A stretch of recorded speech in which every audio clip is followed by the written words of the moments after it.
Hey y'all! Well, we're here to do a review from long-term testing this Horizon 5AR4 new production tube.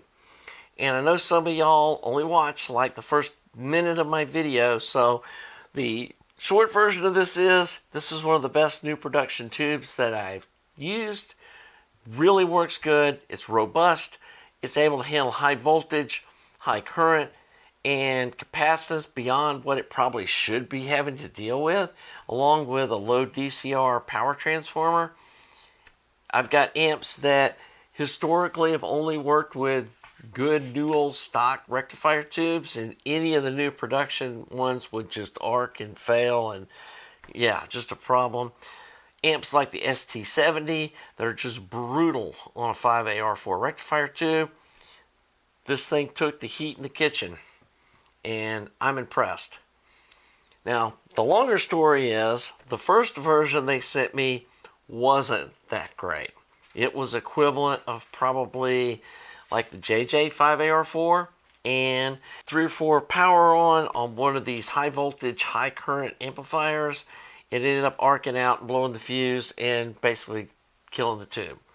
And so I talked to Melody at PSVANE, explained to her what was going on. She said, okay, that's why we send you stuff.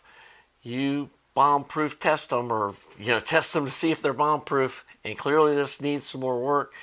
She tells me that they pulled all the units that they had on the shelves off the shelf and went back to the factory lab and went to work on the tube. And I'm not sure what they did, whether they increased the insulation, because this is an indirectly heated rectifier tube that's a lot harder to make than the directly heated ones. The advantages are it's got a slow voltage ramp up so that the other tubes heaters have a chance to heat the tubes up before the cathodes get the voltage hit. And some people are like, oh, why don't you just use a 555 timer, put a relay in there and do the delay like that.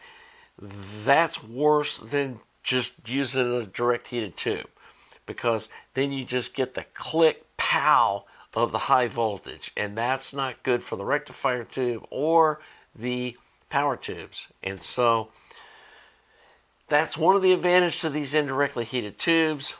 The other one is that it's more efficient and there's less voltage drop. And so you end up with more B plus going to the tube instead of being wasted inside the rectifier tube. So these are obviously harder to make because there's not as many people making them. A lot of the boutique tube manufacturers don't even make indirectly heated tubes of any sort. All they make is direct heated stuff. Like EML, all they make is direct heated rectifiers, power tubes, and some direct heated driver tubes. And so this is definitely a harder thing to do, and the power tubes don't have the really intense power, the whole amp going through them like these rectifier tubes.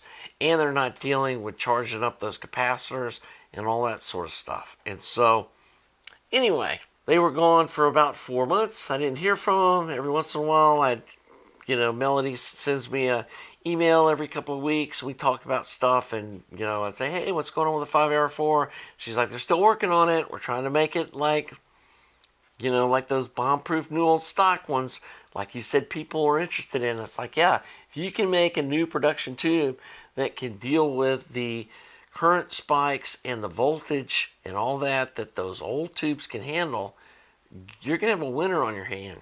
And so, again, about 4 months later, she sends me another pair of these tubes, and then I told her, she was kind of pushing me to do a review on it. It's like, I need to run these things for a while. I don't want to just put it in and it doesn't pop when I first turn it on and say it's good to go.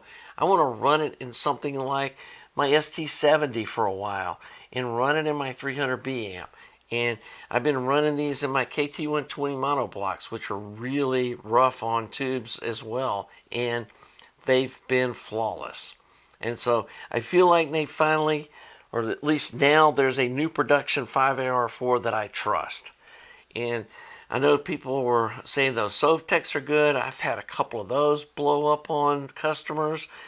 I've had some pretty bad luck with Gold Lions recently, and they're not cheap tubes. That's kind of when I went back to, I'm just going to go buy new old stock tubes, because even if they're $100 a tube, I know they're going to work.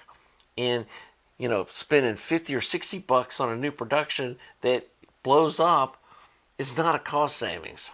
But now I trust these PSVANEs, and I just delivered a 300B amp that's got one of these in it. And, you know, I'm not using them as a guinea pig because I've been using these tubes for a couple of months now, but it is kind of a test bed for, let this customer try them too.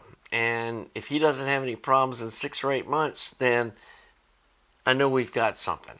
And so I am going to follow up probably in 6 or 8 months with a, you know, kind of follow up of, yeah, these things are still working good, or no, they're starting to have problems. And obviously if these start having problems, or I have some, you know, customers calling me up saying, hey, this amp blew the rectifier tube, then, you know, I'll do a follow-up video. But for now, I think they've got something really special. And it's something that's been missing in the market, is a heavy-duty 5AR4 rectifier. So anyway, not going to make this any longer than it needs to be. There's really not a lot to talk about on a rectifier tube.